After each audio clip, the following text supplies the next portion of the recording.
So welcome back to Heal Your Relationships with yours truly.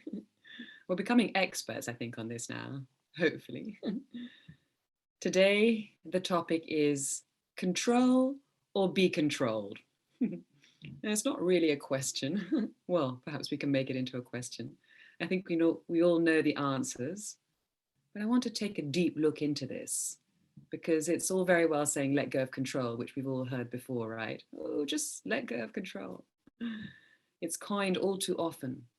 But for the vast majority of us, it's not so easy to just simply let go of control. Some of us can, some of us have that ability to just totally let go of control. But we're going to look today at what happens underneath control. Yeah.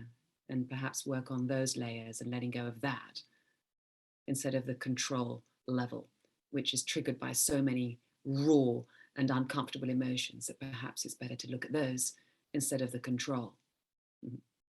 So I'd like to start off with just a little sharing. I'll share as well. I'd just like to open up the chat to hear from you what control is for you. How does it present itself in your relationships? Does it present itself? And what's going on inside of you when you're controlling, or perhaps on the receiving end of it, being controlled? And of course, I'll share my ideas as well. And let's put all these ideas together in one nice little package so that we can really enhance our understanding of what's actually really going on when we are controlling things and people, perhaps even our nearest and dearest, yeah? And what are we missing out on when we do that? There is an expense here. There is a great expense, a great cost that we are missing. That if we let go of control and what triggers control can actually really ease our relationships and ease our own well-being, actually, and our own lives. Are you hearing me okay? I'm getting that my internet connection is unstable. Can you hear me, Baharat? Can you hear me, sweetie? Oh. It's breaking up here and there, but it's okay. Okay, I'm going to switch hubs. Just give me a second.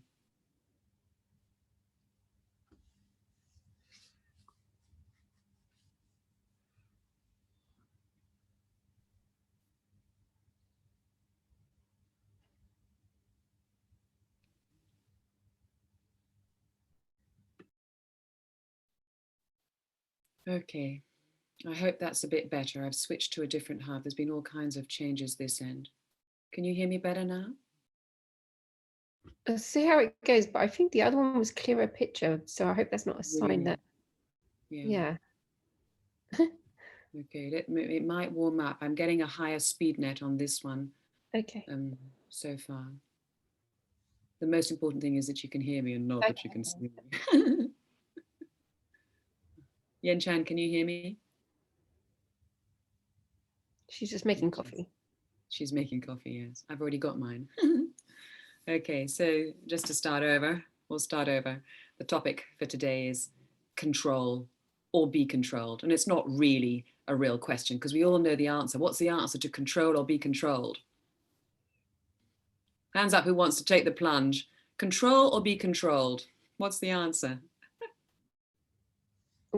As in, which one would you like to be? Controlled or be controlled? Just go with your intuition, Baharak. Control or be controlled? Trick question, actually. I'm giving away too much. Depends on what department we're talking about. I love the conditions just popped in, just like that, right? Like in life, not controlled. In fun, controlled. Interesting. Okay. Yen Chan, control or be controlled? If I had to choose one, then control. I like your answer, actually, if you have to choose. But I didn't say you had to choose, right? Oh, you didn't? Oh, dear. Okay. Well, I chose anyway. So Huh? I chose anyway. Ultimately, if I had to, then yeah, definitely I'd rather be in control. I love the honesty. It's great. It's a trick question. Neither is the answer in my books. And we'll get to understand why. It's just so much nicer. It's a much nicer place to be in neither controlling nor being controlled. Yeah, because we all know the sort of like feelings that come up from either, right? And they're not very nice. But there is another place to go, which is so much nicer. And it just takes a little bit of practice. Yeah. Be in the flow. That's right, Bharat. Yeah. And we're told this all the time, right? Let go of control. Be in the flow. Yeah. But it's all very well and good to say that, right? You know, all these alternative healers, including myself, oh, just let go of control. My daughter even, no, mommy, just let go of control. Just give in to life. Yeah, but you know, there's a whole lot of stuff going on underneath there that is horrible. And that, you know, if we just look at control on the sort of level of control and try to tackle it there, we're going to have a big challenge on our hands. So my invitation today is to just take a little plunge a little bit deeper to see what's really going on there. Yeah. We're going to have a look at this in its real entrails, blood and guts, bits of control, and hopefully chuck it all out the window and move into a much, much nicer place. That I can promise you. It just takes a bit of practice. So let's take the plunge. You know me, I'm going to start with just giving you bite sizes, as always, just key openers, 3 key eye openers. And I'm going to start with key eye opener 1, and we're going to look at control right in the face. Yeah, nobody likes it, right? It's like that ugly word, control. We're going to look it in the face today. So what is control? Yeah, you've shared a little bit. Bharat, you want to elaborate? What is control? What's happening when we're controlling? Well, Or being controlled, if you like. even just generally, yeah, just we're just trying to control a situation for the outcome that we want. Yes, hit the nail on the head. For the outcome that we want, right? Because we have a expectation. Expectation. We have an expectation that's going to look this way, that the outcome's going to be this or that. Yeah. And of course, when that doesn't happen, all those horrible feelings come up, right? Panic. Feeling out of control. Panic is one of them, yes. It can sometimes be hugely acute. Yeah, I felt absolute panic when I felt out of control on some occasions, especially when it comes to our nearest and dearest. And for parents, I would say, when it comes to our children. When we're out of control, we can, not all of us, but some of those helicopter parents, I'm looking at myself, can feel panic, because there's a lot going on underneath that, Yen Chan, what's your description of what is control? What is control? For Bharat, it's an expectation of the outcome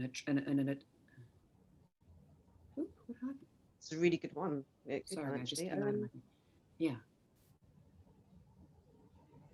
I'd say the same as me. Control, just the way that I see control for myself personally would be basically just, you put me on the spot, just trying to think of the nicest possible way without kind of, it's not about being overpowering. It's about... It doesn't have to be nice. Don't worry about it being nice. We're looking at the blood and guts of it today. But I'm coming from I'm seeing it as a nice thing. Controlling, I'll give you one example of a small thing that happened yesterday with control. My friend was basically, she had one perspective, another person had another perspective, and she thought that it was going to turn out a certain way. And I basically just, tried to control the situation. So I said, well, no, actually, just give it some time until tomorrow. We'll deal with it as a free, not that it had anything to do with me. But I don't think, it's as bad as what you and your husband make it out to be. And as soon as I said, so I was able to control that type of situation. So I'm seeing control from a positive point of view, not overpowering, not, with malice, not with any intent, just basically coming from a, from a pure place to just basically to alleviate all drama. And you've jumped right to the end of today's session. Sorry. where I'm going to share with you. No, I love it. Where I'm out of control. I can't control you, right? Even though I have my plan and stuff like that, and my key eye openers 1 and then 2 and then 3. But you're at key eye opener 3, and we're going to elaborate and work on exactly what you're experiencing. You experienced yesterday, which is what I think it is, and we'll show the difference between perhaps what you experienced and your choices of perhaps what you might want to call control, but coming from a pure place. I'm quoting you. Yeah, you said it was pure. That's really special and really beautiful. Okay, so let's take a deeper look into this. Yeah.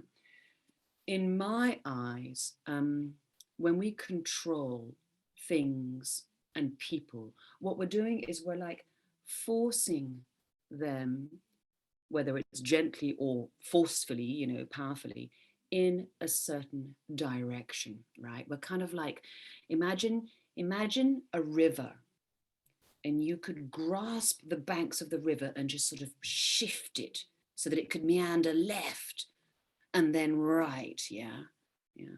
But the water has its own kind of flow, right?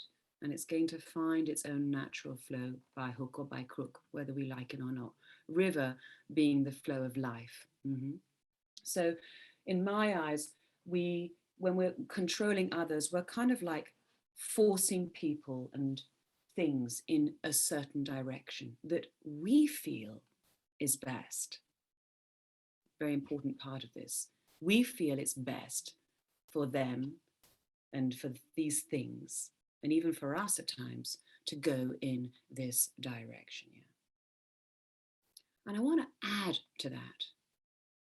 We don't just force people, things, and perhaps even ourselves to go in a certain direction. We take them in those directions in a certain way, at a certain speed, yeah, and at a certain given time that we feel is best, yeah. But what if we don't know best? So imagine you being forced in a direction at a point in time, at a certain speed, and in a certain way by someone. There's a certain feeling of trapped resistance that comes up, right? Yeah. I wonder why. Nobody likes to be controlled, right? We all know this. And controlling others isn't particularly nice either. It gives the ego a bit of a kick, but actually, it never really, if you really tune into your heart, doesn't really feel that right. There's a kind of inner sort of intuition that tells us, I'm kind of pushing this in this direction, or pushing this person in this direction, and maybe they're not ready for it, maybe it's the wrong direction. There's a kind of conflict that goes on if we're really aware and tune into ourselves when we're controlling others or things. Yeah. I've put down here on my notes that it's a little bit like playing God. Yeah. And although we are, you know, very much the divine, yeah, sometimes we play God from this part of who we are, the mind that's planned things out and that thinks it knows better. Yeah. And there are very valid reasons why we do this, but I wonder sometimes whether it's always, you know, for the best, actually. So I looked up actually the meaning of control on the internet. Actually, sorry, no, I looked up the opposite of control on the internet out of curiosity. I was driven there and I got chaos. How do you feel with the word chaos, right? I got weakness. This is how the opposite of control is literally shows up on the internet in the dictionaries. Mismanagement, neglect, disorganization, renouncement, powerlessness. How do we feel with all of these things, yeah? Helplessness, relinquishment. And there was only one word in all of the ones that came up as the antonym, in other words, the opposite of control, that I felt I really resonated with. and it is freedom.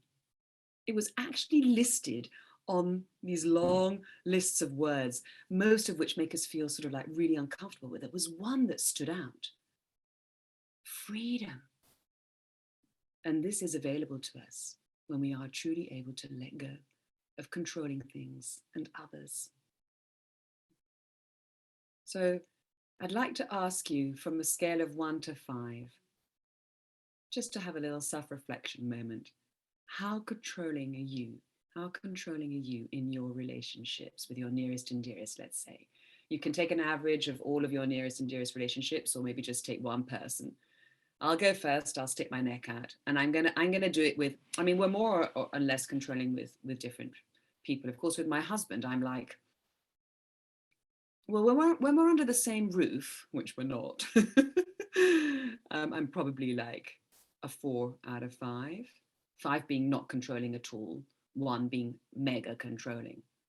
With my daughter, I'm probably a 2. And very occasionally, when I really am able to just let go of the lot, I can move to a 4. But I'm pretty bad with my daughter. And we'll get to understand why in a moment. Yeah. Because there's stuff underneath the controlling behavior. And that's what we need to look at in order to relinquish control. So I'm with my husband, I'm on at a 4 out of 5, pretty good. I'm not that controlling. With my daughter, I'm kind of like at a 2, quite controlling. She would probably say 1. I'm being kind to myself. Who would like to have a shot and share on the call? How controlling are you, perhaps with a particular nearest and dearest? Bharat, you want to give it a shot and share?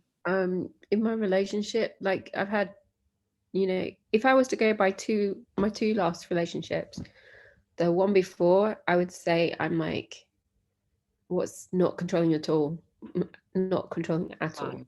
Like 5, yeah. didn't have it in me. In fact, I was just guided all the time. How beautiful. And with this relationship, I would say I'm like a 2, where I'm controlling most of the time, because there's just a helpless quality with them. And I feel like when I try to just relinquish control, so many things go wrong. And it's just so hard and if any problem arises, they don't want to do things themselves, and they keep asking. And then even today, I was like, can you go? I think because they're people shy. So I was like, can you go and pay for the food, and then and they're like, no, I'll wait for you. And I'm like, just paying for food, you can do that. And so I feel like I have to be in control, or this mother adult figure all the time. It's coming through to me now to ask you, sweetie, and you're in a very challenging situation. I can totally understand it. But just, I wonder, what if you were to relinquish control completely and just let things go? Something maybe you'd like to just try out for size and see where it takes you into those moments of feeling completely out of control, right? And all those uncomfortable feelings that come up. And then just take yourself even deeper and just let it slide, let it go on for a while and see where you go with that. I wonder. It takes great courage, especially in a situation like yours where I know, there's some things going on there that you feel like you should perhaps parent, be the kind of like the parent, right? Slightly, the one in control, the one managing everything. But it's exhausting. It's exhausting to be in a relationship like that. It's not sustainable. No, It's not sustainable. So an invitation, exactly, sweetie. So an invitation, I can see it. An invitation to, hopefully today's session will help you just come into a place of greater ease when you feel completely out of control. And out of control isn't quite the best way to describe it, but I'm going to keep it like that until I can tell you exactly what it is, which you're going to like even more. Yeah. Lovely. Thank you for your beautiful sharing. Yen Chan, my love. How controlling are you? Us lot in the West, right? I think everyday life, I have to be. I've got no choice because I'm the mother, obviously, of one. In relationships, I'm okay. In friendships, I'm I'm just, you know, a 3.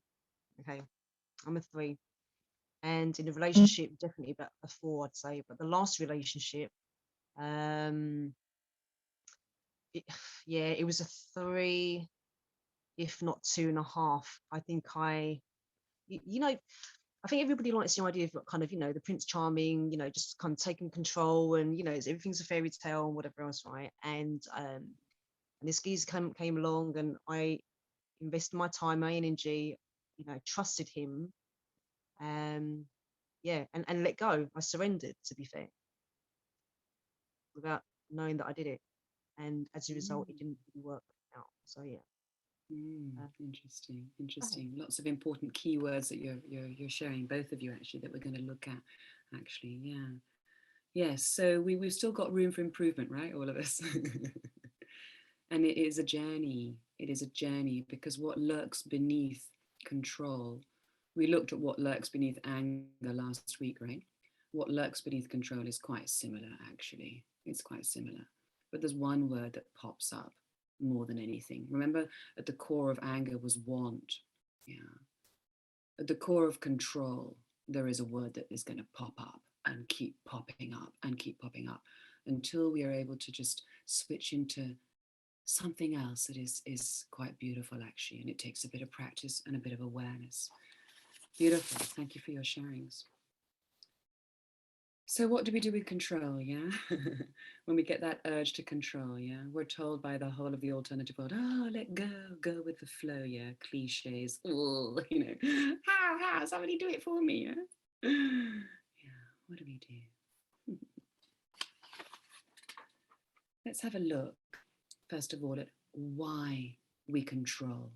Yeah, because when you dig a little bit deeper into these things, into these dynamics, we can actually figure out what's lurking beneath. And then we are given the material that we need to work with, right? So what's going under control? Anybody want to shout out a few things? You've already mentioned a few keywords. What's going on underneath the need to control, the feeling that we have to control things? What's happening underneath?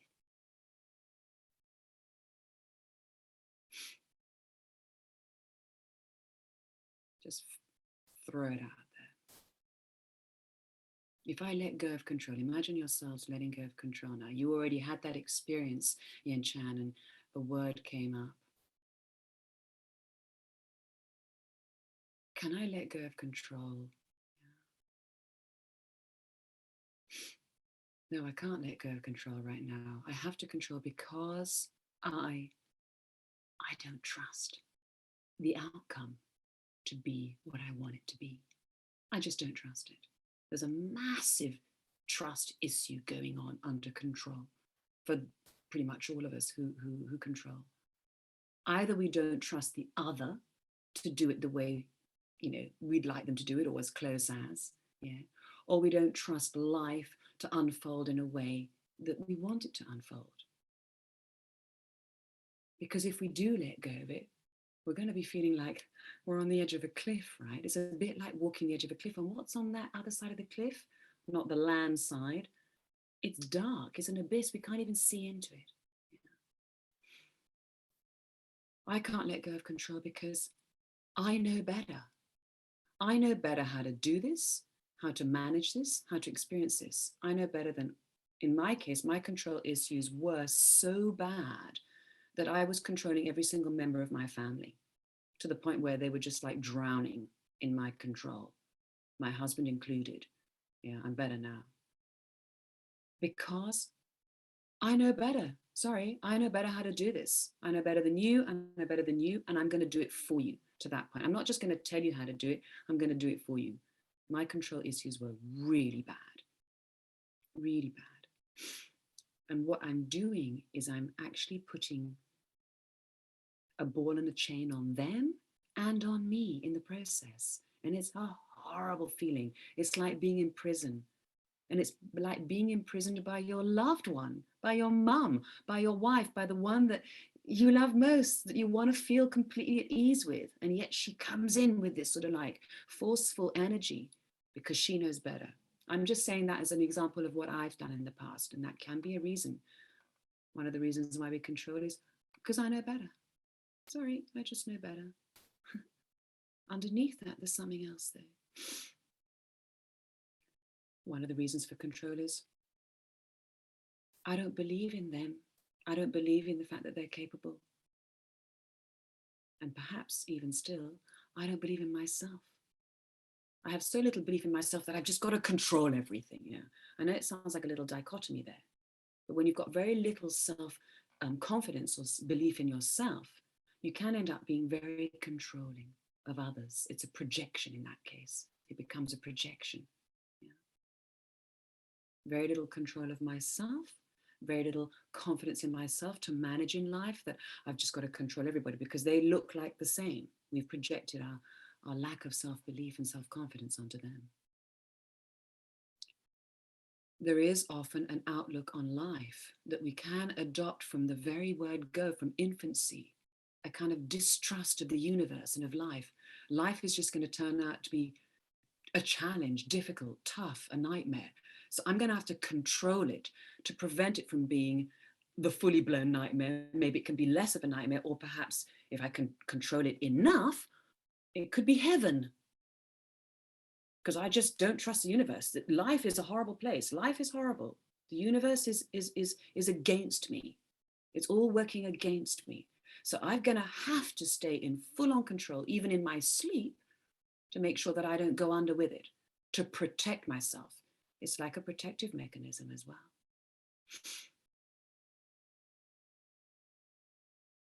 It comes from expecting an outcome to be what we want it to be. There's the want. There is a want under control as well. And if it isn't what we want it to be, we'll come in even more controlling to shape it and force it into that pigeonhole. Control is a little bit like putting a square peg into a round hole. It is a bit like that.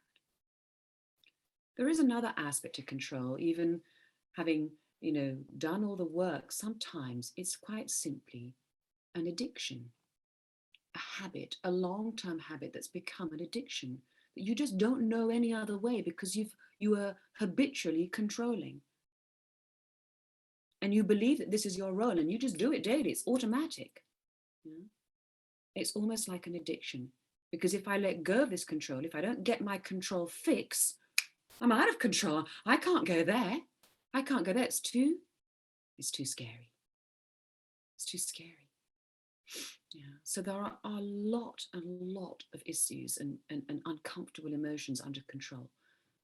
Yeah. And it stands to reason that we would want to be in control. But it's not sustainable, Baharak, as you know. It can drive a wedge in our relationships. It can make our loved ones or whoever we're controlling, and ourselves when we're being controlled, feel imprisoned, trapped, forced to do something that we don't want to do. Yes, my love. It would normally, if their own mother wasn't like that too.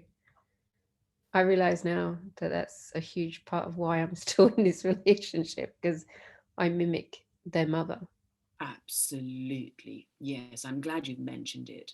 For those of us who've grown up in very controlling environments, massive control still now. Yeah.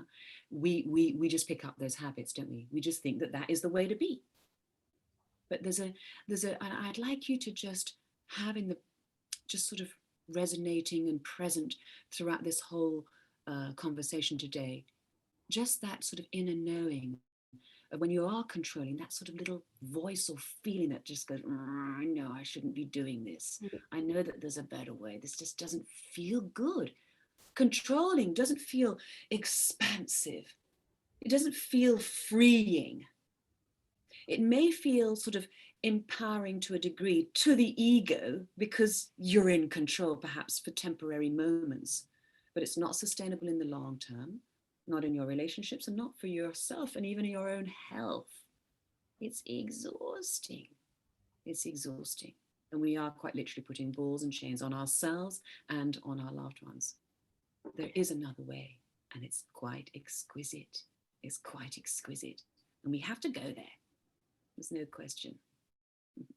So we've looked a little bit at why we control.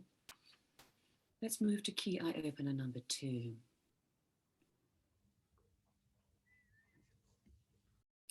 We're told to let go of control, right? We're told to go with the flow, let go of control.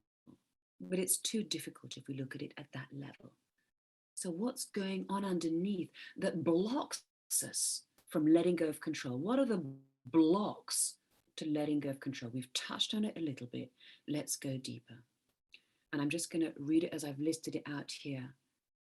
One of the biggest blocks to letting go of control is the fear of the unknown. Yeah. When we stop playing God, yeah, we have to let life and others, our nearest and dearest, everything and everyone, do as they wish, be as they wish, speak as they wish, yeah, flow as they wish, go where it wants to go. But we don't know where they're going. We don't know what they're going to say, what they're going to do. We don't know where life is going to take us. And it's our discomfort of the unknown, of that abyss, that in the darkness, that prevents us from taking that plunge off the cliff of control into the abyss of the unknown. Yeah. Underneath that fear of the unknown is a deeper fear, a more specific fear, that the unknown is going to be a lot worse than what's going on right now.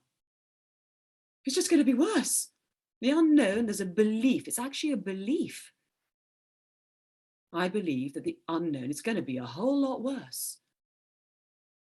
I can't trust myself to let go because it's just going to be worse. I'm going to be in even more pain. My relationship's going to go to pot. He or she won't manage. I can't go there. It's going to be worse. What is that? Clearly, it's a belief, right? Because the unknown is just the unknown, right? We don't know if it's going to be better, worse, or the same. We have no idea. That's why it's unknown. But we've kind of like, labeled the unknown in some cases as possibly worse. So it makes it even more difficult to let go of control in that case, right? There's also a huge fear of loss under control. If I don't control this relationship, I'm going to either lose myself or my partner. If I don't control him and make sure that he's home at 7 o'clock in the evening, yeah, let's say it's my son, he could come to some harm, right? I'm not saying that setting boundaries isn't right, but there's a way of setting boundaries that will free you up and your son. I must control my husband. I'm guilty of this, not anymore. I hope it may still show its ugly face, but I've been guilty in the past of asking him where he's been, yeah, what he's been up to, when he's coming home, yeah, because I have a fear of losing him to another, yeah, that classic fear that some of us have, yeah, that they might go astray. So I must control my husband. I must make sure that he's home for supper, that he eats my dinner that I've prepared for him, that he wakes up every morning with me. Control, control, control. Even to the point where I was actually quite controlling in his business, in his world of business and his business affairs. Yeah. Quite bad. Fear of losing money. Yeah. So I would be even controlling his choices in business.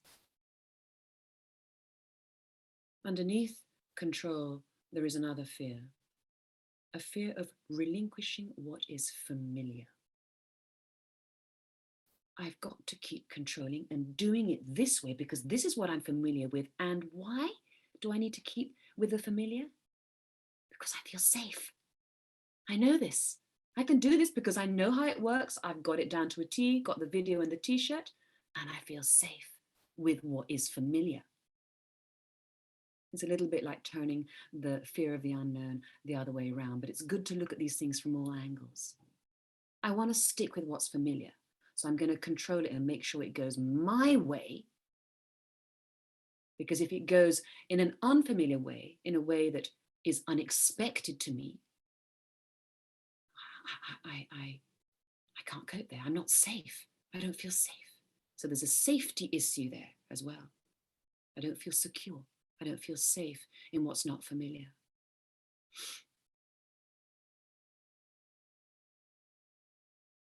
What about the fear that if I let go of controlling my loved one, they will behave in a way that's going to cause me pain?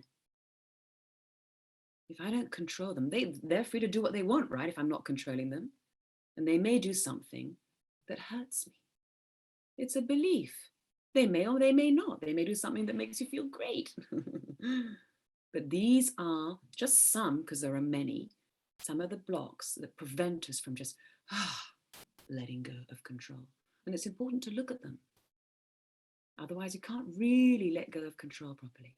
You've got to look at what lurks underneath. Another block to letting go of control is a deep fear that what is true for your loved one isn't true for you. Their truth may not be your truth, which may take you on different paths. Fear of loss kicks in. Fear of not feeling safe kicks in. What's the word that I've coined most in this key eye opener number 2? Probably about easily more than 20 times. Fear.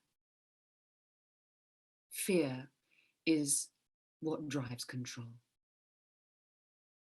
Fear of, like you said, Baharak, an unknown outcome, a more painful outcome,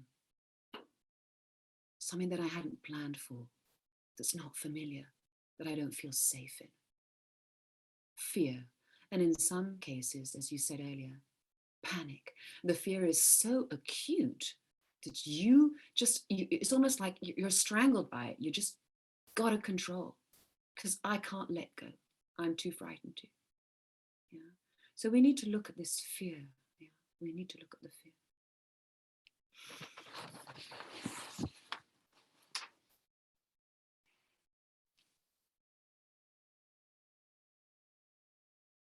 So if we are able to overcome our fears, and I'll take you on a little guided visualization to look at this, which we've done before. It's not different to the usual technique that I share with you, but we'll do it together in a moment, and specifically with regards control and perhaps a specific issue that you've got going on. But what's left when we actually are able to really give up control, really relinquish it completely, let go fully? What's left? Is it really chaos? Perhaps it is for a bit, right? Perhaps you may have to face chaos. Yeah? Is it total neglect? Yeah. Is it helplessness? You may have moments of feeling that, but there's something else that's available to you. Instead of controlling things from a place of fear, which is basically the ego behaving, that's ego behavior. Yeah. Every time we do our sessions here, I'm inviting you to step right out of the ego, to move right out of the ego. And it's not going to it's going to go kicking and screaming. But when we move out of the egoic need to control, which is driven by fear and all kinds of fears, we've only addressed a few of them, there's many more. What are we left with? No control. What does no control look like to you? Does it look like vegetable, apathy, neglect? I do nothing. I'm done. Giving up. Does it look like that? Does it have to look like that? That's actually one of the blocks.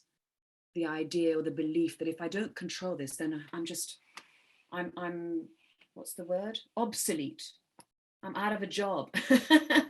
There's nothing to do. There is a kind of belief again that happens under control, that blocks us from letting go of control. But what if I said to you that actually there's something else that's deeply beautiful, and we talked about it and went in depth into it, I think it was 2 or 3 weeks ago, in the selfish and self-love topic, selfish or self-love. When we truly let go of control, what is left is a movement of heart's truth. there is still a movement in a direction. There is still a movement to do something. There is still a movement to make a choice. But it's not a choice that we've got our sort of teeth and claws into, that we're sort of forcing this way and that. It's more of an expansive and easier choice. It's a heart's truth movement that we're left with. And we're not familiar with using the heart's truth because it's quite new to most of us. But when you make your choices in life from the heart's truth, there's no need to be in control. You're still living your life fully and intensely and richly. You're still making choices. You're not sort of apathetic and have given up. You're not a vegetable anymore. Yeah. Or the opposite of a vegetable, which is like a sort of robot, sort of, with its teeth stuck in and doing everything, despite the way it wants to go. What you're left with is with an intuitive sense, the heart's truth movement to go this way or that. And we learned in the session that we did on heart's truth, which is called selfish or self-love. If you didn't attend, and if you want to watch the replay, the topic is called selfish or self-love. What we learned when we choose heart's truth is that it works for everybody's highest good, that it puts everybody in their truth. So it means no control, doesn't mean apathy. It means allowing another kind of flow to guide you, a gentler kind of flow. It's allowing the movement of the heart to direct you instead of the mind and what it thinks is right and all the conditioning that it comes with to take control. And when you allow yourself to be guided by your own heart's truth, letting go of control also means allowing others that beauty as well, that beautiful experience of letting themselves be guided by their own heart's truths. The question is, do you trust them to let themselves be guided by their own heart's truths? And do you trust yourself to go with your heart's truth? Now, trust is a big word. And I learned this the hard way many years ago at work in a new job. My boss said something along the lines of, "You don't trust me, do you?" Because there was an issue with payment. And immediately what arose inside me was guilt. I thought, God, I should trust her. I should trust. There's a big should around trust. But after a while, I realized that I didn't even know her. I didn't even know this lady. So how can I trust her? Trust comes with familiarity. So my invitation to you today is to practice choosing heart's truth. And at first you may find that you have trust issues with it, which we addressed 3 weeks ago in the topic of selfish or self-love.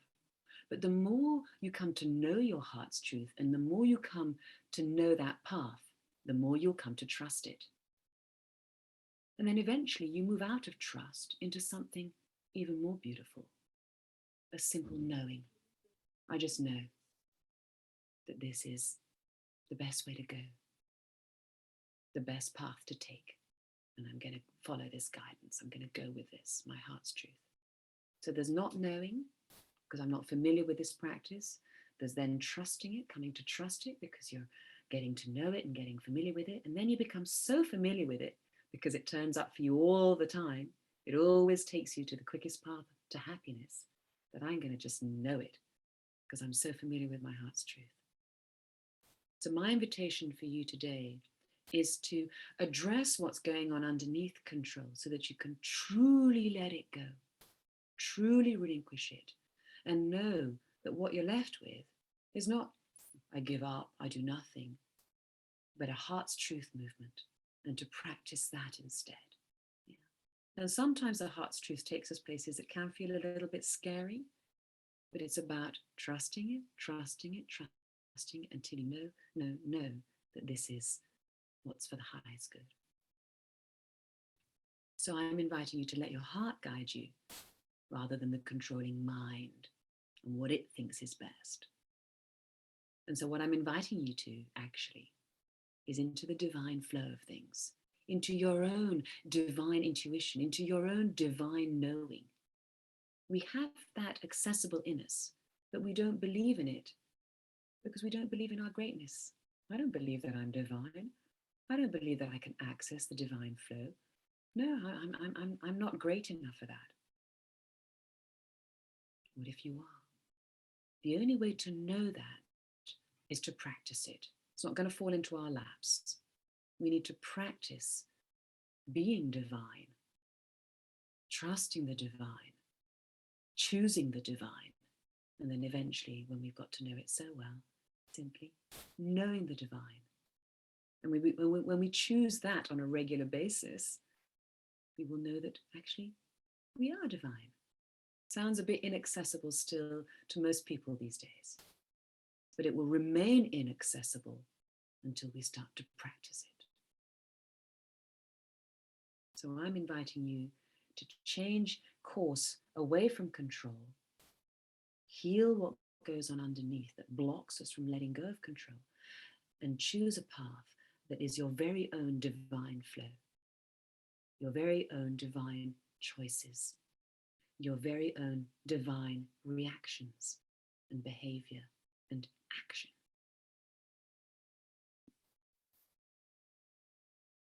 Who feels at this point that they could perhaps do that? You show me a wave of hands. Yes, there's a nice nod from Yen Chan. Lovely. Good on you. Yeah. Is there anything in the way, Yen Chan? And yes. Is there anything in the way, though, Yen Chan, that makes you feel a little bit like, not sure I can do this? When it comes perhaps to big decisions, or your nearest and dearest, like your son, somebody really close to you, can you relinquish control and move into the heart's truth? Yeah. There's a nice expansive feeling, isn't there, for everybody involved when I choose to. There's something about choosing your heart's truth that's so comforting, actually, because there's just such a deep knowing that this is the way to go. And sometimes when I go against it, let's say, for example, I'm with my daughter and I'm trying to control her, I'm quite controlling with my daughter when it comes to wearing enough warm clothes, because she has this tendency to walk around the house barefoot in a thin sort of top, and it's like 5 degrees outside, and I'm like, darling, please put some slippers on or something, you know. I'm sure many mums or parents resonate with this. And you know what she said to me yesterday? My little Buddha child almost. She said, you know what, mummy? You know, she says, suffering is part of life. You've got to let me make my mistakes, because if you don't, I'm not going to learn from them. Now, this is something I preach all the time. Maybe she's just sort of like parroting me and quoting me, but it felt like she really got it. And I'm like, you know what? I'm really glad you reminded me. And so now I have to heal my pain. And this is what's in the way for me from relinquishing control and just letting my heart's truth. I know what my heart's truth is. My heart's truth is just to let her be. She's old enough, she's 11. She's old enough to know to put on a jersey and some slippers when she's feeling the cold. And she has her own real valid reasons why she's barefoot.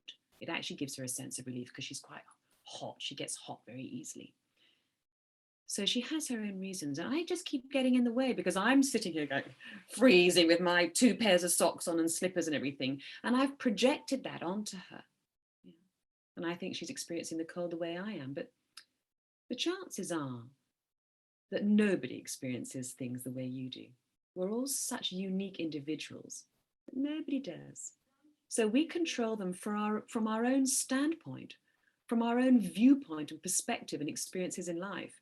But they're experiencing everything very differently, down to our very own taste buds. You may have heard this, that we taste things differently, quite literally. I may taste the same food differently or more salty, for example, than perhaps you would, because of the differences quite simply in our own taste buds. That's how minute the differences can be, and how many they can be. So for me, what I have to do with my daughter, and this is what I'm going to take you on a little journey to do, for yourselves as well. Is I have to sink into owning and acknowledging the pain and fear that I have around her getting sick, that, of her being unwell, maybe even losing her to pneumonia or whatever. She has had pneumonia, so I was hit with that when she was 1 years old, and I think it left a mark on me. I have a lot of pain and a lot of fear around my daughter being unwell. And I have a lot of fear around losing her, whether it's to mental illness, physical disability, or completely. I have huge fears around that. So I'm a very helicoptery parent. I mollycoddle her far too much, and she fights me. She fights me. Yeah. And sometimes it ends up in a fight because I'm so acutely controlling of her at times. So I have my work cut out for me. What is this? It's to look at what's underneath my need to control her. And it's those fears, fear of loss, fear of the unknown, what might happen to her, of her going out, riding her bike or walking with no barefoot in freezing weather. All those kinds of things and all the fears that are attached to that. I have to do my work so that I can then totally let go of control and not go, okay, I'm done with this, you do what you want, that kind of like denial of things. We can go there, right? And we just resist not controlling. We just go into a sort of opposite of not controlling, which is actually, what, you do it, live your life the way you want to. And it's still anger, it's still behaving from the ego and from fear. But what if my heart's truth is, she knows. And if she doesn't know, she's going to learn best from getting cold. And she's going to learn best what she needs to do. Her own natural needs will surface. So I'm actually robbing her of an opportunity to do something that's actually deeply empowering for her own self. I'm robbing her of her own self-empowerment. Now that's, in my books, a crime. I have committed a crime there. I'm not talking about the legal world and the world of justice, but in my own alternative world and world of healing, that's a crime. That's horrible. I don't like that kind of parenting. So I have to do some work. Can anybody share an example of something just a bit like what I've done, where they find themselves controlling? Bharat, you said earlier, yeah? I'm wondering whether you can perhaps just guess at what your heart's truth is with regards your partner just, not being able to do something that perhaps you'd expect him to do, or you really want him to do, or you just kind of almost forcing him to do and controlling him to do. Yeah. What would the heart's truth be in that moment? Well, all I'm thinking is that it's worrying me that how he can't look after himself alone. That's what's worrying me. Like, I don't want to leave him in a position, if ever I change my mind on this relationship, that he can't function. Like, it's bad enough that someone misses someone, but to not be able to function without them. So that's my big concern. So is there a heart's truth perhaps to look after this person? Some people do need looking after. I have a special needs stepson and he needs looking after. Yeah, some people do need looking after. But is there a heart's truth that could perhaps be more expansive, that can allow you the ability to maybe do some things, but maybe notice that heart's truth fine line where you're stepping over the line into control? And where perhaps, I'm robbing him of an opportunity to actually do this for himself. We were guilty of this with my stepson. We so often just did everything for him when he's perfectly capable of it, perfectly capable of washing up, making his bed, cleaning the bathroom. A lot of these things, I used to say to my husband, he's not physically disabled. He may be mentally disabled, but he's perfectly able. He's got 2 hands and feet, and he can get in the bathroom and he can clean it. And actually, we're robbing him of the opportunity to become independent in life. He's very resistant to it. And he says a lot of times, because he earns the money, that he shouldn't have to do certain things. But it's just also, but I have done I've done little things, like, for example, it sounds silly, but I've insisted he cleans his own toilet. That's just not on that I should have to do that. And he just didn't know how for the longest time. And then I was just like, this is insane. So I showed him, like, as if I was like, he was learning for the first time. His mum did everything for him. That's what I was trying to say. She controlled everything.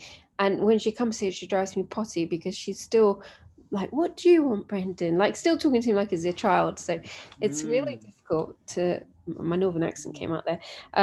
It's really difficult for me to, it's like sometimes it's not just you, it's like you get drawn into this role. What should I do here? What do I do? And then like basically they try something and then it doesn't go to plan, and then it comes into this big shout, and then just getting panicked, like really like over the top over something small that's gone wrong, that it's so much drama and noise. I'm really funny about noise, and I have been for the last 5 years since my mum going through a cancer battle. I'm really sensitive to screams and things like that. So I really so when he does the screams or gets, I'm like, okay, I'm just going to take control so this doesn't happen again, because I can't deal with noise, and I know that sounds weird, but like that's what it's not weird at all. I'm the same, and my daughter's the same. Many of us actually are more sensitive to noise than we actually allow ourselves to be. And it's actually quite a quality in some ways, yeah. So you can relax about those things. Sensitivity to things is actually a gift. Yeah.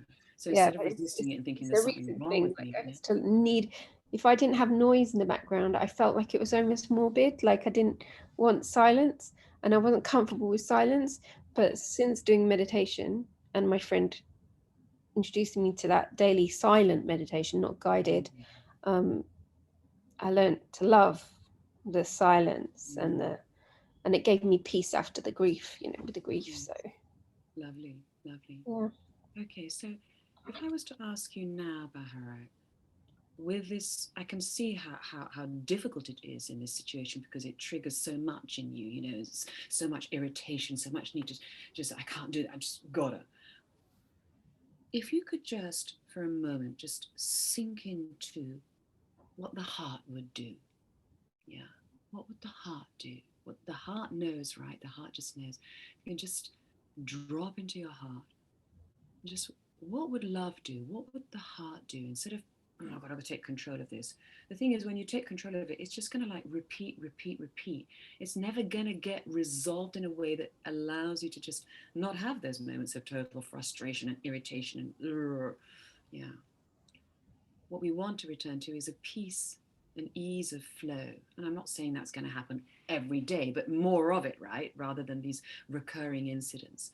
So what would the heart do? And I know that you may feel a certain resistance to it, because the heart may take you to a place that you don't particularly want to go to. Yeah. Like for me, it's like, I'm just going to have to let my daughter, go around with virtually nothing on in freezing weather, or not interfere with my husband's business.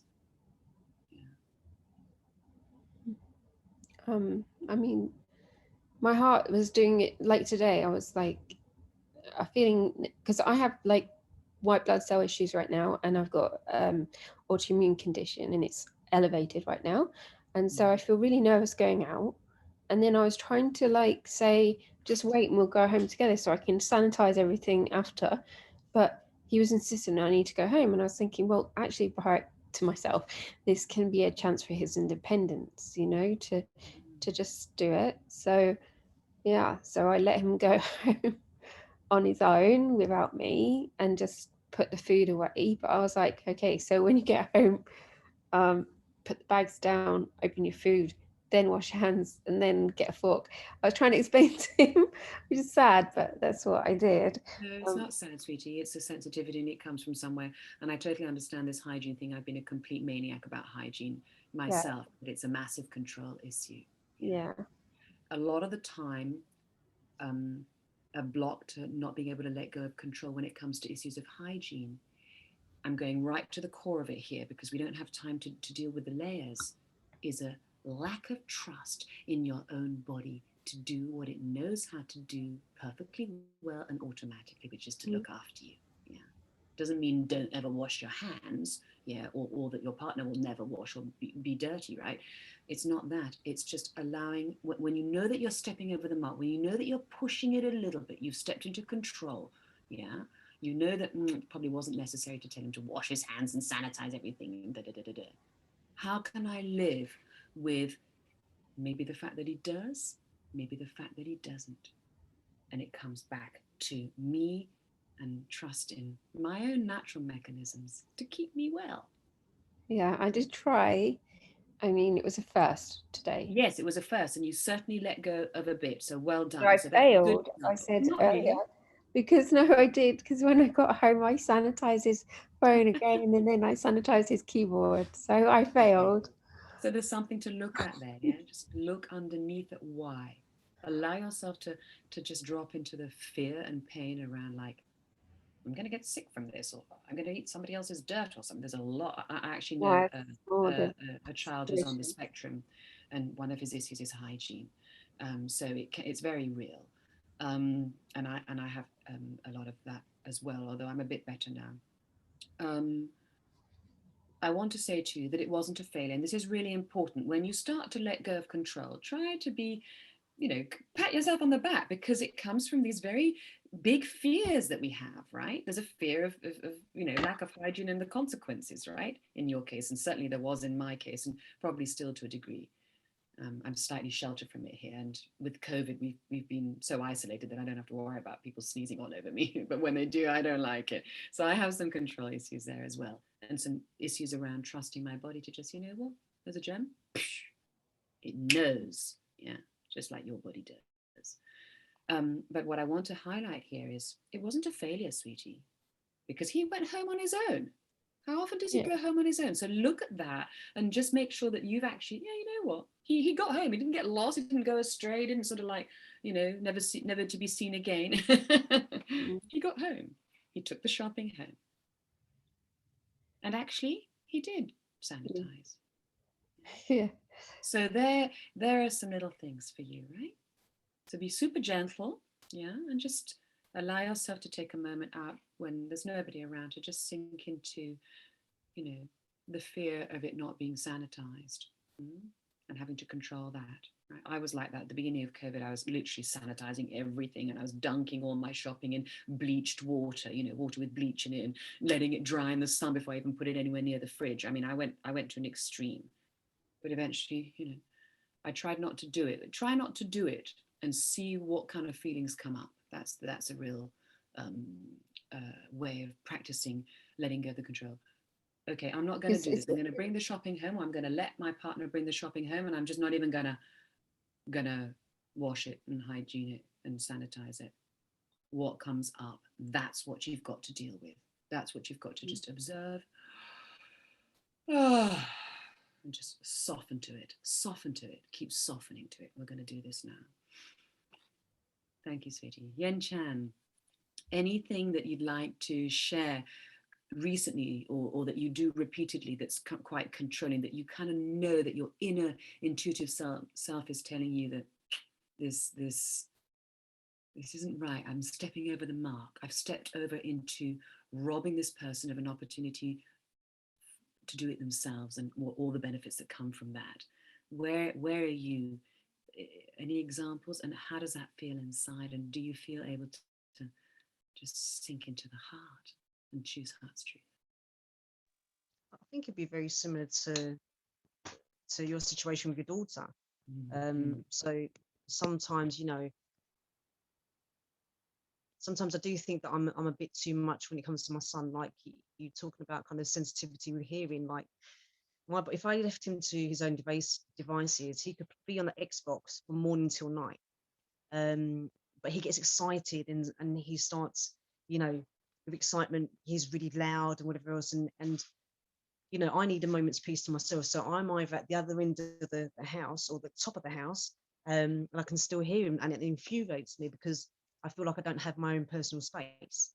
And I'm always saying to him, you need to do this, you need to. So you know what? Instead of arguing with him, I was getting to the point I was just turning the Wi-Fi off. So, and then all hell would break loose. Control, full on control, yeah, right? Because I wasn't getting anywhere. I was thinking, I'm screaming and shouting at him because he's not getting it. He goes, yes, mum, blah, blah, blah, and everything. Right? And I thought, no, you know what? I'm just going to be silent. I'm going to do something different. He's been warned. I'm just going to turn the Wi-Fi. So I started doing that, and then he'd pipe down a little bit. But that's not one good example. I think. Yes, no, it is a good example. Yeah. And I think perhaps what's before you divert and distract yourself with another example here. Notice the behavior. Yeah. Just want to just draw you back in to those uncomfortable feelings. Yeah. That go on when he's like, you know, super excited and like, you know, with his music or his programs and his and loud, and you're needing your space and your stillness. What would heart's truth, yeah, let's look at it right now. What would heart's truth do? Would it switch off the Wi-Fi? Would it? Perhaps it would. I mean, I don't know. You got to think of it yourself. And I really want you to sink into what would heart's truth is the expansive choice. The choice that, you know, may feel a little bit uncomfortable to begin with, but actually eventually you can see that you and your son would actually kind of find some kind of ease and peace and flow with. What would heart's truth do? It's a couple of things. I think, you know, there's other stuff that I could at that time be getting on with, but it just seems like when he raises his voice or whatever else, right, it's like a trigger. I'm trying to assess it Yeah. now. It's a trigger. So I immediately react to him.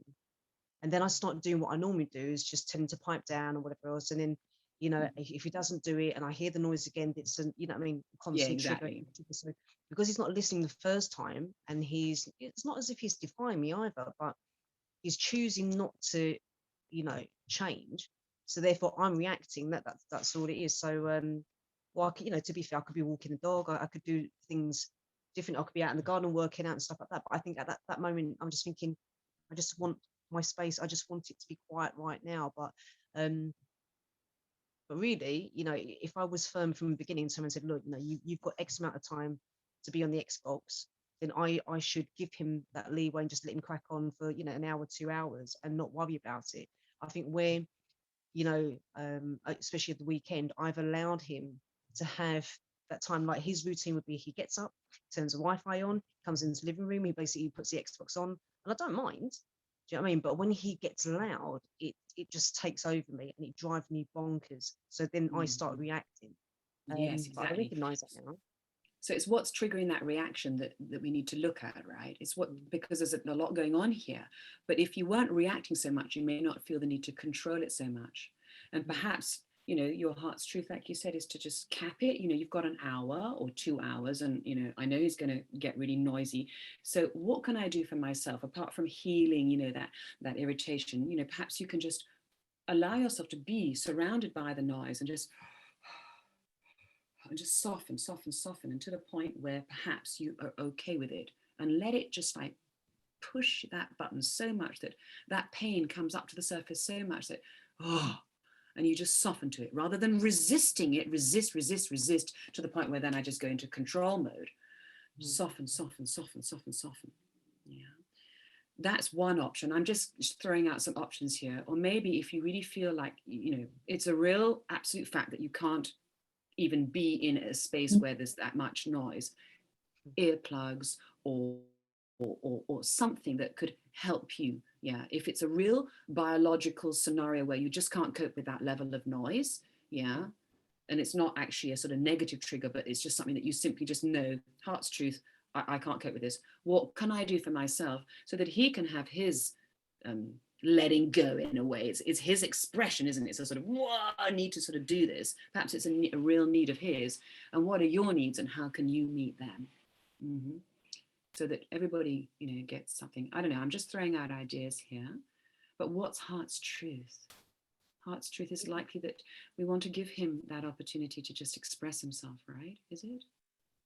You know what? I mean, things have changed as of today, obviously, because the kids have gone back to school. But I think Yeah, it's yeah. also because, you know, the sessions obviously start at a certain time, and I say to him, whilst I'm, you know, in session upstairs trying to get some peace and whatever else, you know, just, you know, do what you want to do, go out and, you know, whatever. But he's normally on the Xbox. And when he's on that Xbox and he's not a quiet child, right, I can hear him upstairs. So when we try to, you know, ground ourselves and whatever else or go into meditation, it's not working for me. So it infuriates me. But, you know, that's happened. And I think something, you know, it's something that I need to look at. Yes, it is. And I had the same thing, funnily enough. When I started giving these Zoom calls, I'm right above the kitchen in this room, which is actually the first room I started at, and I've had to move just today. And there's no soundproofing in this house. It's a sort of relatively old house. It's like just floorboards and then a sort of empty space. And I can hear literally what they're saying in the kitchen. They've just been fitting a new fridge. There's been about 10 people in the kitchen. Everybody's controlling. They're all in control mode. Egos, egos, egos. It was got really loud. And then they were sort of really loud out just outside this thing. And at the beginning, when I started these sessions, I said, look, can you all have lunch at 12:30? Or rather before whatever, and be really quiet. I was like, because I'm upstairs and this is really important. This is actually more important than your lunch. I was kind of like doing that. Is it? Of course not. Their experience is just as important as mine. Whatever we're doing, it doesn't matter whether they're in relaxation mode. It's important that they have a nice lunch. And I was controlling, and my mum went with it. And then I thought, hang on a minute, what am I doing? So in the end, a few sessions in, when I got over my fears of all the judgments and the fear of failure on these calls, that I would be received as not professional because there's a whole load of noise going on in the background, I said to my mum, you know what, I'm over my fears. I feel more comfortable with the calls now. Just do what you want, have lunch whenever you want, and just be normal. Because I got over my fears. I got over the pain of being judged or it coming across as not professional. So there is something there to look at, definitely. Yeah, for all of us. Yeah. How can we make the situation work for the highest good of all? That's the outcome that we want, which is an unknown. We don't know exactly what it looks like, but we know that that's what we want. What choices is my heart going to make to choose for my highest good and for their highest good? And that's when we experience joy, because everybody gets what they want, right? So we're going to go there now. If you've got a little bit of time, I'm coming up to, is it 10 o'clock your time over there? Or 2 o'clock English time? Let's just do a little guided visualization. I'm just going to do a short version of it, but you can, if you like, take it into a longer one in your own time, just to look at some of these beliefs that get in the way of letting go of control. Yeah. So just make yourselves comfortable. Like I said, you can just do this longer and really sink into it and allow yourself to feel those uncomfortable feelings and just breathe into them in your own time. I'm just going to guide you and give you a general outline, a quick outline of how this might look, which you kind of know anyway, because this is actually using my usual release technique, which as far as I'm concerned, for me anyway, works better than any other. Okay, so let's just sit comfortably. Take a few deep breaths in and out.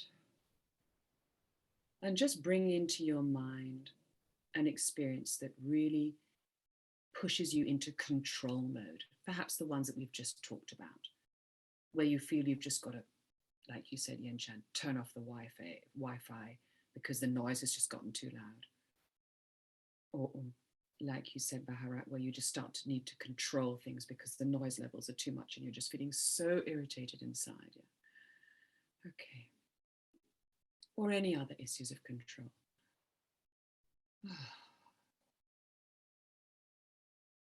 Sometimes there's a great fear of being out of control. And I'd like to look at these fears today, these fears that take us into control mode.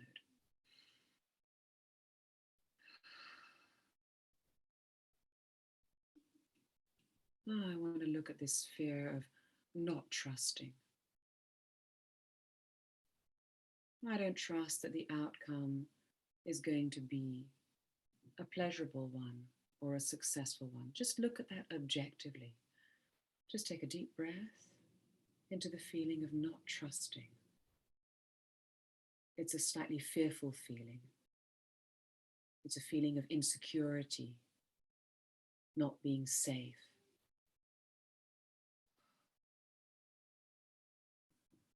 Allow yourself to feel that fear and just soften to it.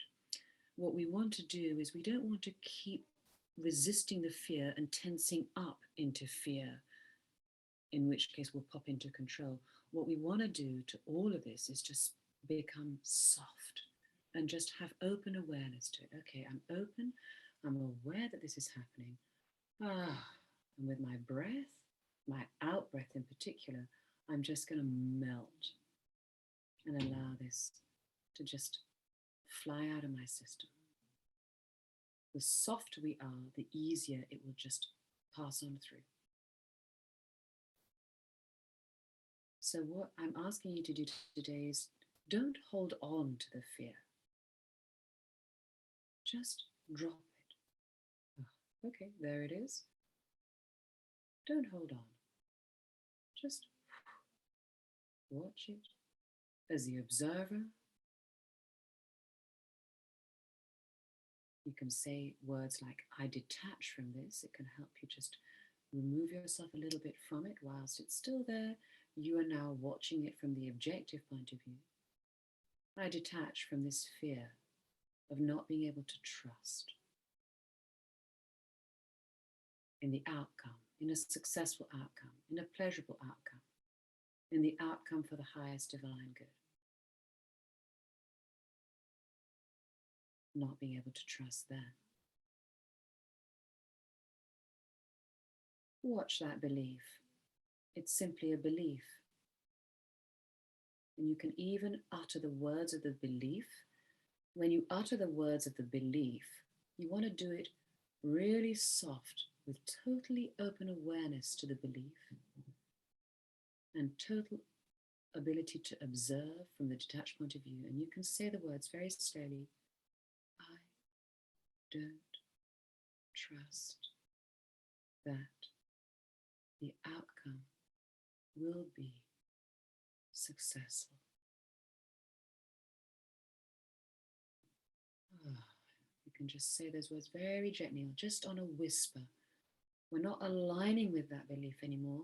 We're just bringing consciousness to it, letting it roll out of our mouths almost like a whisper, so that if there was somebody sitting next to you, they couldn't hear it. Only you can hear it. The observer, you can hear it. I don't trust in a successful outcome. Maybe another belief. Just repeat this after me very slowly, just watching it without stiffening, resisting, or aligning with it.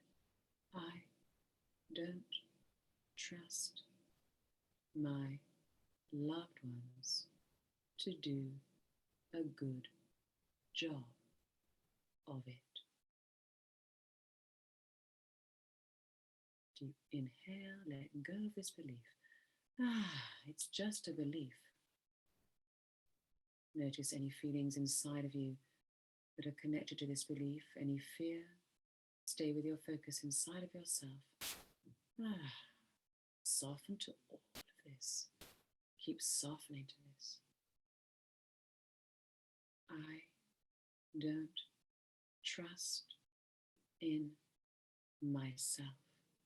Very slowly, very objectively. A whisper. Inhale, soften to this belief, letting it go. I don't trust in my intuitive sense. Deep breath. Just watch that this is a belief. It's simply a belief. I don't trust life.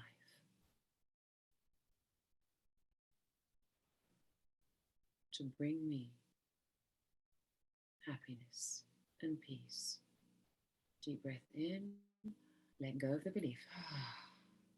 Watching the emotional body, watching where there's any tightening.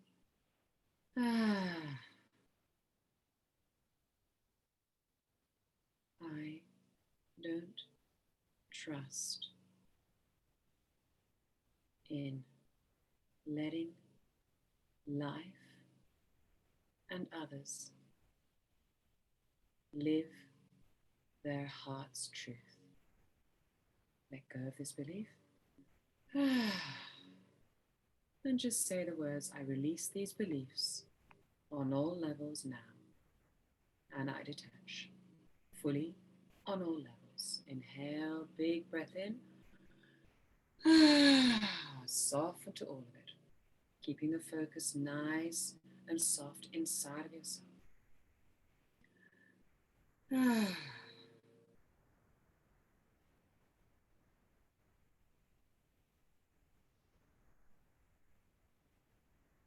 Staying soft and open,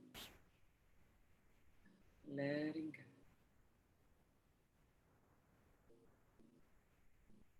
Ah.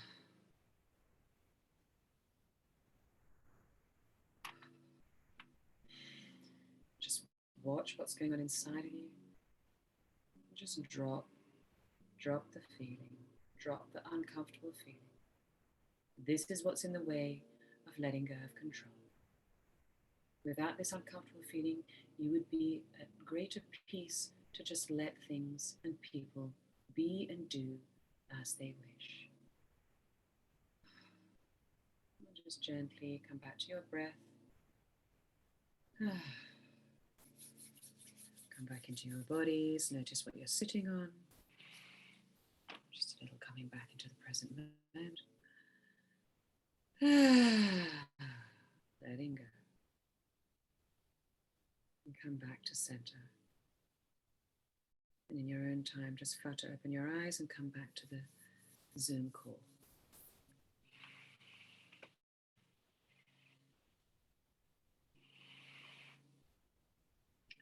And when you're ready, if you want to turn on your screens, I'd like to invite you to have a little go at this practice of releasing beliefs which you can utter as little whispers. The reason why we utter the belief as a little whisper may contradict what the mind might think. If I'm saying this and I'm making an affirmation and I'm compounding it.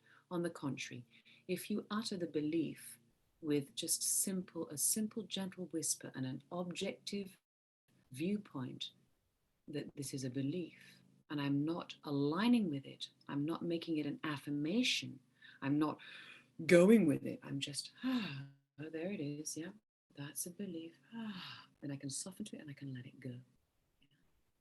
I'd like to invite you to do this with any beliefs that you feel you may have that might come up with regards maybe loss, a fear of loss, like I'm going to lose my peace of mind, yeah, with all this noise in the background. Funnily enough, I've got somebody mowing the lawn behind me now, which you may or may not be able to hear. So in this case, I just shake it out if you need to. Just shake it out. Sometimes there's a release that needs to just wobble out of the system. Fear of being judged, maybe. Fear of losing the peace. Fear of not being heard by you all on this call. I'm softening to those fears. I'm softening to the irritation. To the point where I can get to a point where both can coexist. I can't run out now and tell him to stop mowing the lawn. Yeah, because I'm on a call with you, right? So, and it's not my heart's truth to do that. My heart's truth is to find my own inner peace and acceptance of this as it is. Yeah.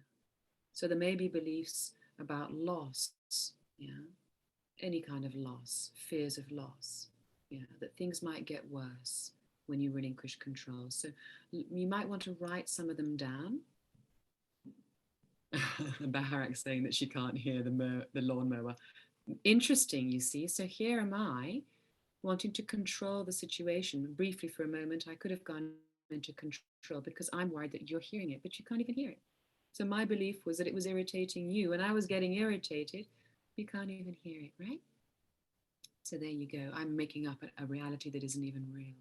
And that's what we do with our beliefs. A belief that it could get worse. It's not worse for you because you can't even hear it.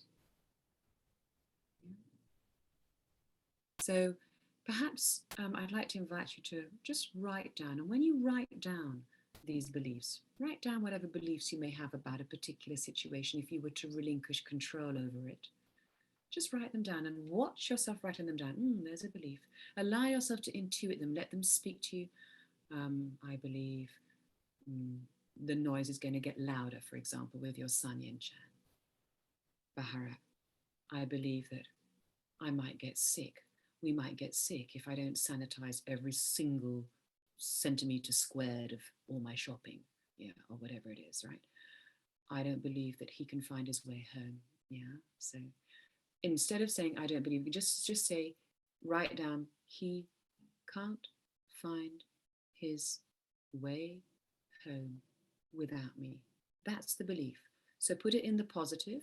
Ignore the I don't. Yeah. Put it in the positive and watch as you write it and notice how. What I want you to do is be objective with it. So we're not aligning, oh, he can't make his way home without me. We're not going there. I'm inviting you to the opposite. I'm inviting you, that's a belief. And I have a fear around it. There's the fear. Yeah, and we're becoming the observer in all of this. Takes a bit of practice, yeah, as I always say, and it does. It took me some months to get this. It took me some months to, watch it, but you're watching the belief. And then when you do your healing, you can utter it.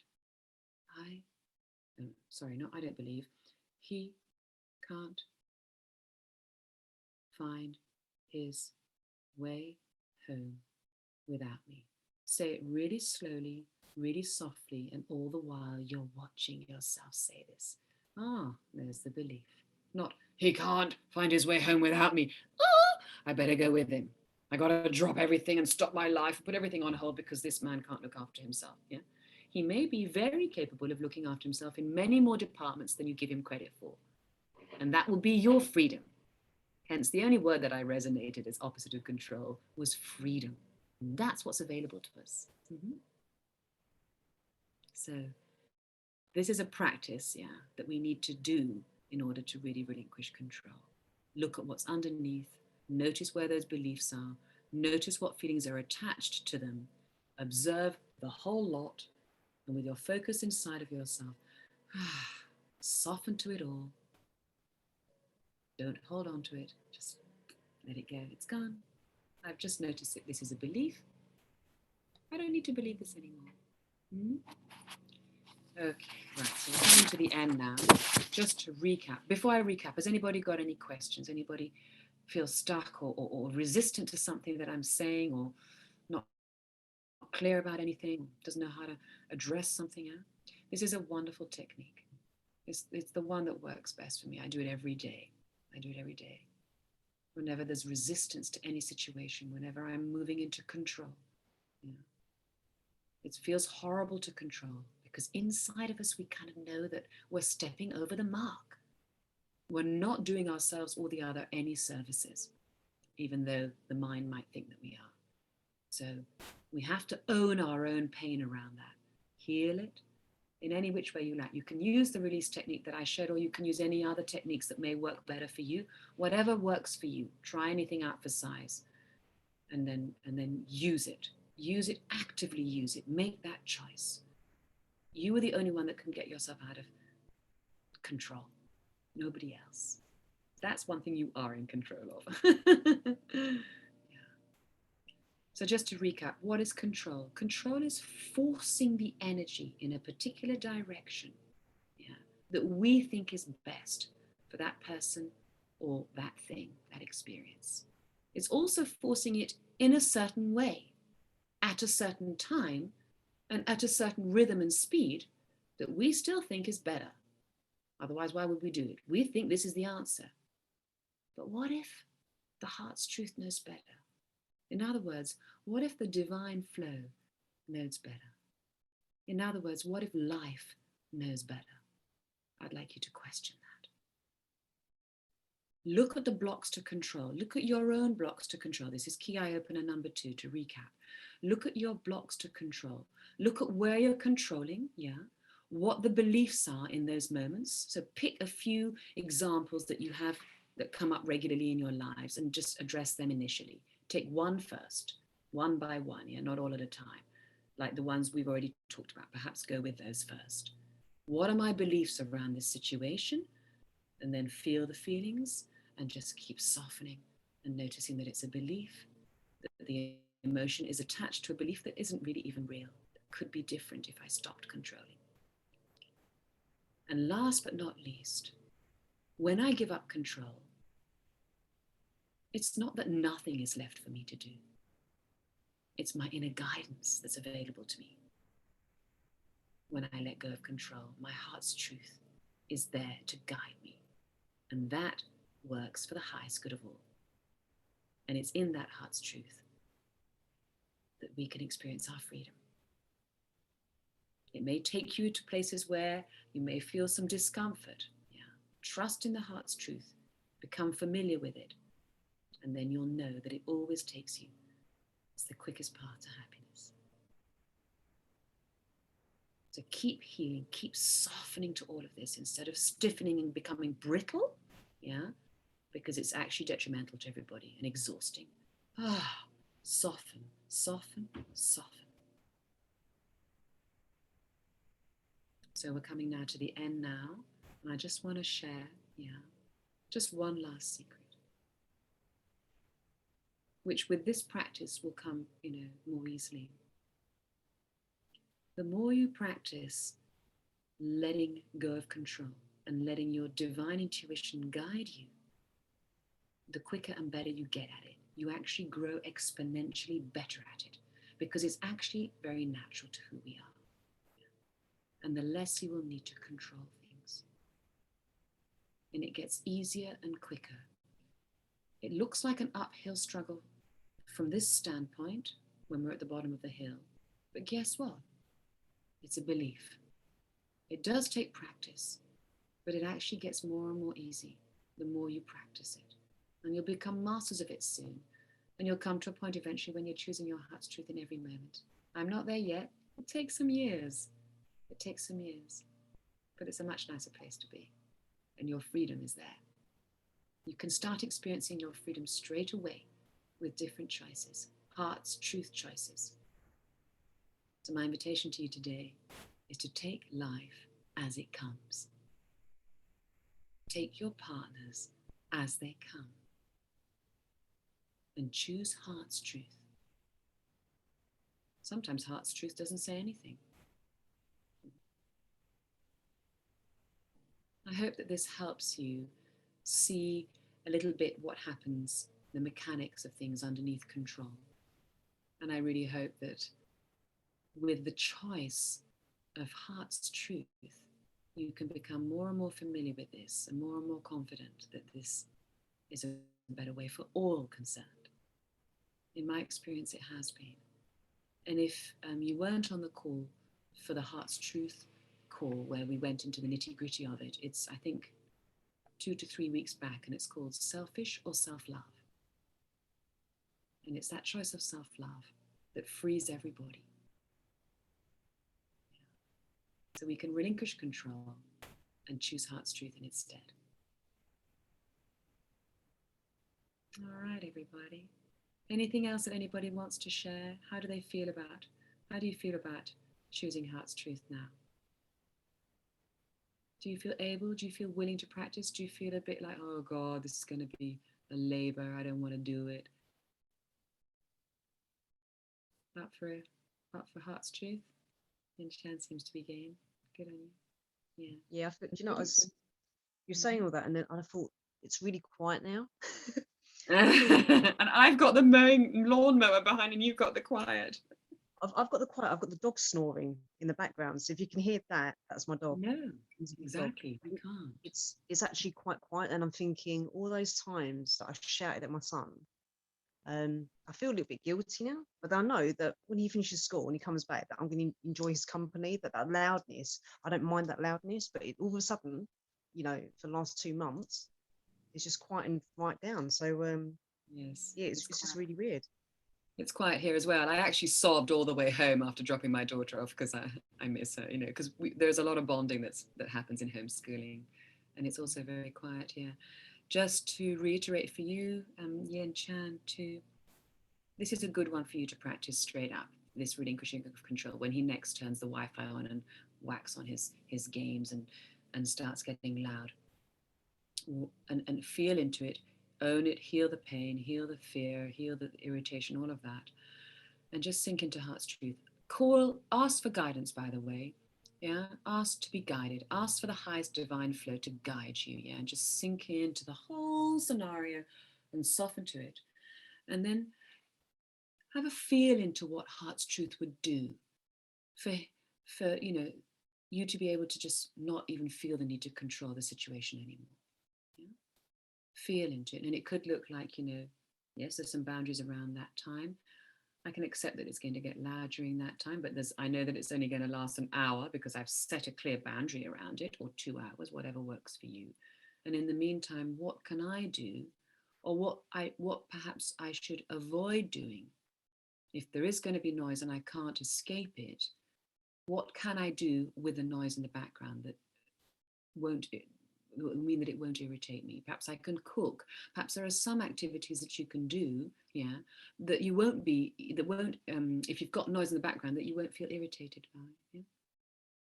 Yeah, there may be. So I'm just throwing some ideas out here that there is always a heart's truth option. What is it? And it may take a bit of fine tuning along the way. It's not hard and fast, and it may change. You may get a better idea in a couple of months or so, but what's heart's truth for you in that? Yeah, have a look in there. That's a good one for you to start with. And Baharak, you got a couple to start with, yeah?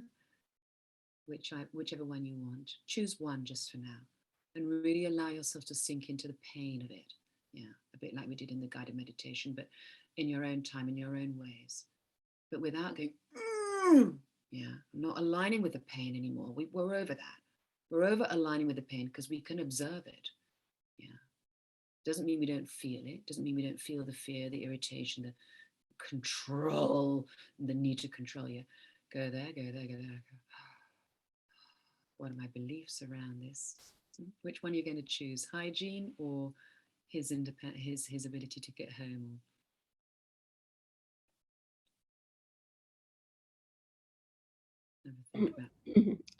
It was more that I just worried about him contaminating the home. But yeah. Worry about what, sorry? Him contaminating the home more than him getting home. So, because, yeah.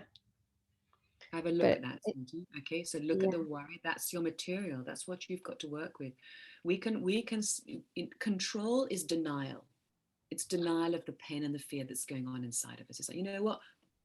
Shove to one side. I'm just going to control this. I'm going to force him to put the sanitizer all over the thing and wash his hands 50 times a day.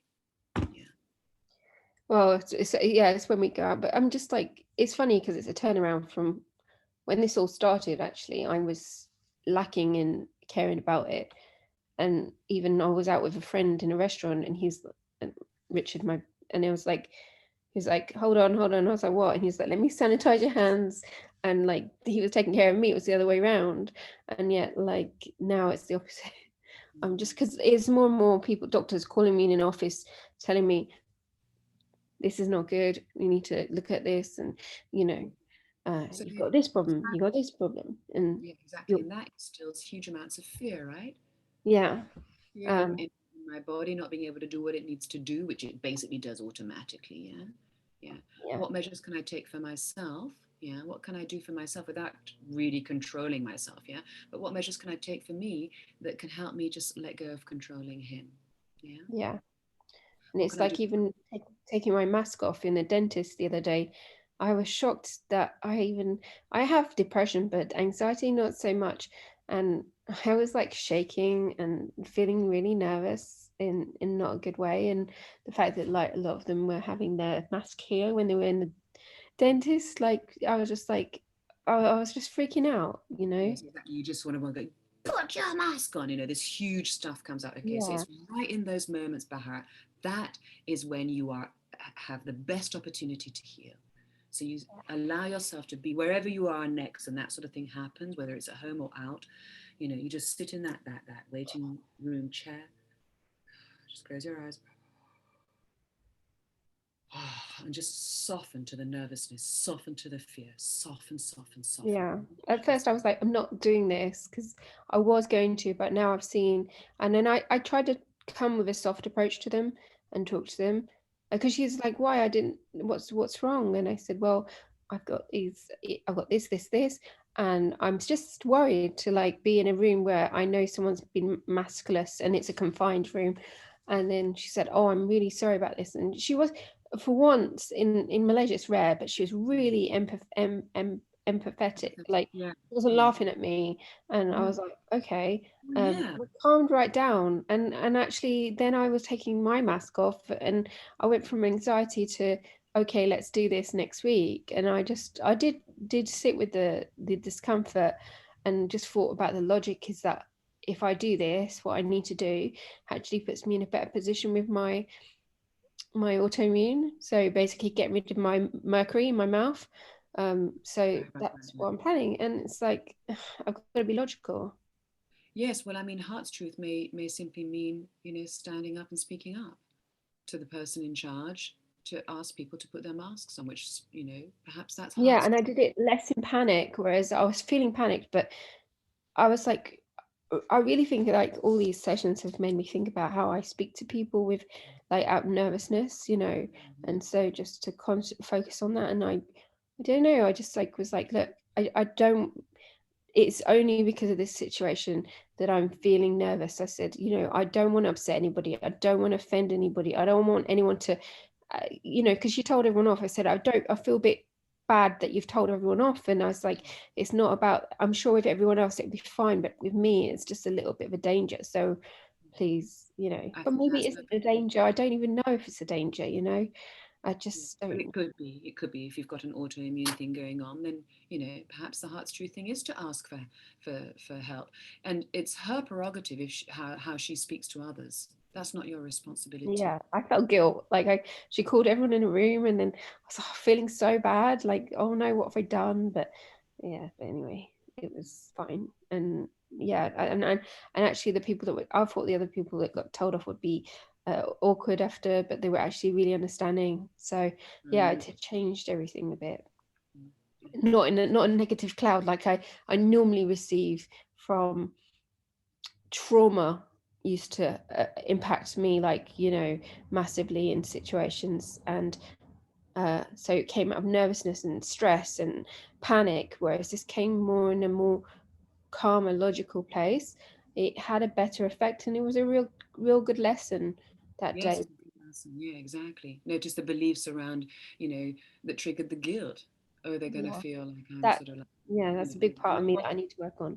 And they had empathy for you. Yeah. A lot of the time we respond unconsciously from our beliefs. That's why I invite you to look at them. Yeah, just look at them. I think I'm going to be speaking to Michelson. I might do a little course, just a sort of mini course on observing, because it's such a helpful place to be, to just be in this detached place where I could go, oh yeah, that's actually really a belief. Oh, and that guilt is completely attached to that belief, but it's not even real. So I'm having all these feelings and thinking all these thoughts, and it's not even my reality. It's not fact. Yeah.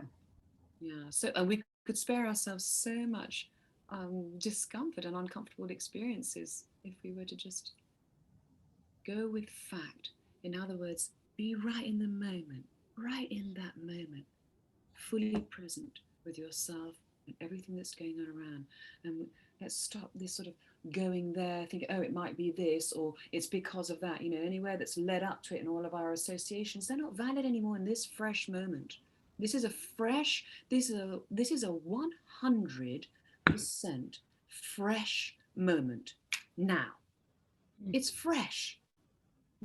No strings attached from the past, and we are in a complete abyss of unknown in the future. It's just now. If we can come into a place where we can live like that, we'd be free, actually. So start to ponder on the idea of each and every moment being almost like a whole lifetime in its own right, just in that moment, with nothing attached before, nothing after it, just there. And we can come to live like that. It takes a bit of practice, because what it means is letting go of all associations, all conclusions.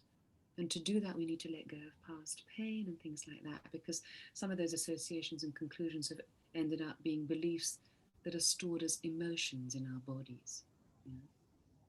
So look at the emotional body more, if anything, than the beliefs. If you're not sure of what your beliefs are, because sometimes it's not so easy to sort of go, what am I believing? Forget about that. Just go straight into the feeling. Okay, I'm feeling really irritated, just soften to it, soften to it, soften to it, melt, melt, melt. Let it go on the out breath. Yeah, really do it, really do it. And you'll see that you'll become much more at ease with everything, actually. Yeah, and I'm just realizing like a lot of my problem was not speaking my needs, and just worried about fitting in with the wants of others, and um, So because I'm trying to kind of control that I don't lose them. Yeah. So what's the belief? Let's just have a very quick, I'm going to sign off I'm going to give it maximum 5 more minutes. Let's just look at this since it's coming up. What's the belief there? What's the belief? That I'm going to lose people, that so if I don't match up to their needs, like that I'm going to lose them. Okay, so if I speak up, I will lose so and so. Yeah. If I speak my truth, so and so won't love me anymore. Something like that. These I'm just throwing this out. This is, you can shape it, make it your own, yeah, whatever the belief is. If I behave the way I want to, so and so won't like it. And if I behave in my truth, so and so will leave me or not love me anymore. There's a huge fear of loss going on there, right? Fear of being judged and loss of love, basically. One of the biggest fears is fear of loss of love, of not being loved. But what you're doing when you're healing like this is you're loving yourself very, very much. Yeah. And you're letting go of expecting or thinking that anybody's going to behave this way or that according to, The truth of the matter is actually most of the time is that when we behave utterly truthfully to ourselves, the others, they may not like it at the beginning, but usually there's a growing respect that occurs because they kind of feel it. They kind of feel it. And it's a liberation, not just for you, but for them. And I've experienced this with my dad. I'm much, much more able to speak up now. I'm healing masses of chunks of stuff at a time because it's intense and it's 52 years of it. I'm really healing a lot of anger right now, actually, and it's freeing me up. It's freeing me up to be able to just speak without the anger, to speak normally with respect, and it's also freeing him up as well. So it works both ways. That's the beauty of this kind of healing. Yeah. I mean, I just realized that, like, basically, if I speak up, generally, like, I have lost somebody from speaking up, and I have not got the support from speaking up, like today, yesterday, when I said I'd been in a dark place, and then they're like, that's manipulative to say that. I'm like, and then I'm like, but you're telling me to open up, and I'm telling you what happened, and why is that manipulative? Are you saying that it's not true? And so, I'm realizing you don't win either way. You might as well just speak the truth.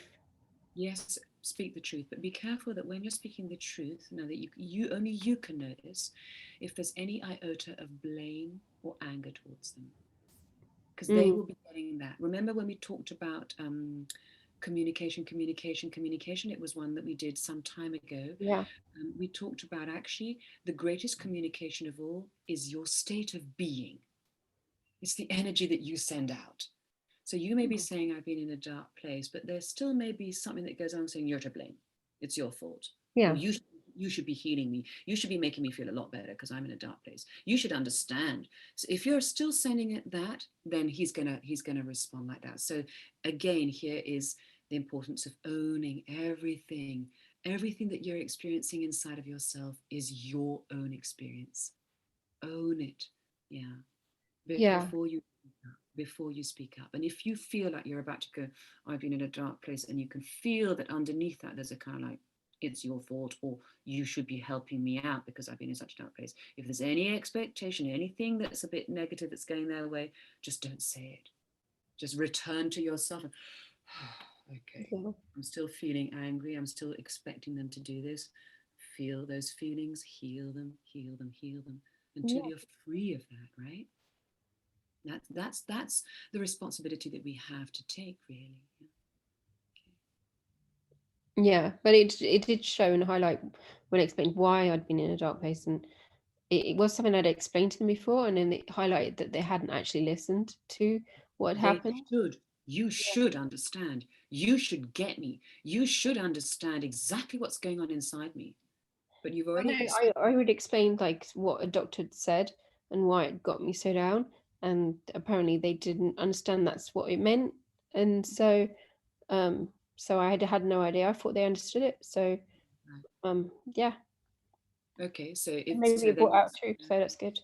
yes, exactly. Then there's clarity. Then you can explain again, or in different ways, or maybe just simply understand the fact that they may not be able to understand it Yeah. because they may be very frightened that you're unwell. Mm. I know that in the past, when I've been unwell, you're loved so much by your partner or your father or your parent that they can't accept it. There may be Mm. some stuff going on. So, there's always an That's true, they expectation. can't. Yeah. Yeah, exactly. Yeah. So there's an expectation that they should respond this way and understand it. But sometimes understanding means fully accepting something. And, my beautiful love, my Baharak is unwell right now. Mm. And they're so scared. There's so much fear of their own that they just can't even accept it. And sometimes, you're on your own with this, perhaps. And there's an Yeah. acceptance on your side that has to happen, perhaps. You know what? I'm just going to do my best for myself. Yeah. I wrote this morning. I wrote that like I accept it. This is not for like who I wrote to my friends. It's not for anyone to say anything. This is just me accepting it, my acceptance. So it's funny you say that because that's exactly what I did this morning. So soften to the whole thing. When I say yeah. soften, I really mean soften. Your whole energy, your whole body, your whole being, all your thoughts, all your feelings. Like Mm. melting marshmallow. There's a beauty in softness. It's just so beautiful when you're able to do it, because what happens is just a lot of the uncomfortable feelings they just fly away. Mm. We're so used to holding on to pain that we are not familiar with just not Yeah. holding. Pain becomes a home and a comfortable one. Yeah, we're kind of addicted to it. So when we're looking at that pain, when you become objective about it and you're able to just detach and just watch it, while still being alongside it, you're kind of still feeling it. You're still very aware of it. You're right inside your belly or wherever the pain is. You're right there, but you're not like and tensing up. You're just Mm. oh, and then you can see that you can actually just drop it. You can just let it go. Takes Mm. practice. Mm. I'm going to leave you with that, my loves, because I think we've had a long session already, yeah. But I hope that this helps. And yeah, like I said, if you can't figure out the beliefs, just go with the feelings, because we know we can feel the uncomfortable feelings. Just work with that. Keep softening, and then allow yourselves, once you've done that, to just look into heart's truth. What's heart's truth? Heart's truth. Heart's truth is what's left behind when we relinquish control. But relinquishing control can be very scary if we don't know that heart's truth is there. It's not a void, it's divine choices. Let's move into that space now. Let's move Mhm. into divine choosing. Divine it. Divine it. Be the diviner, like a diviner. Oh, there's heart's truth. There's heart's truth. There's heart's truth. Choose the divine. Thank you so much for joining. Thanks. I love you so much. I believe in you both so much. You're just beautiful. It is a journey. It's a journey from blindness to sight. And a lot of the time, when we journey from blindness to sight, we have to claw our way through and feel our way through because we can't see. And then there comes a point when you can start to see, and that a growing awareness happens. Keep looking for that. Keep looking for that. The awakened state is simply a state of awareness. and the ability to behave from that awareness. Love you so much.